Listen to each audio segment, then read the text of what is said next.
Sa latest forecast ng Pag-asa, naasahan pa rin na papasok ang bagyong Uwan sa Philippine Area of Responsibility mamayang hating gabi o bukas ng umaga.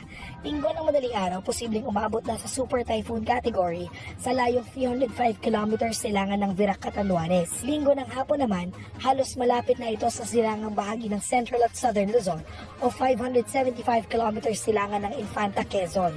Sa pagitan ng linggo ng gabi at Lunes ng madaling araw, maaaring tumama ito sa kalupaan sa Isabela o Aurora.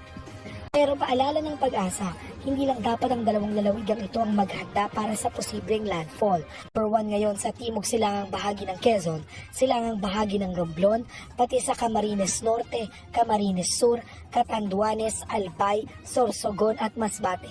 Gayon din sa Northern Samar, Eastern Samar, Samar, Piliran, Leyte, Southern Leyte, Hilaga at gitnang bahagi ng Cebu, kabilang ang Bantayan at Camotes Islands, pati sa hilagang silangang bahagi ng Bohol, hilagang bahagi ng Negros Occidental, hilagang silangang bahagi ng Capiz, at hilagang silangang bahagi ng Iloilo.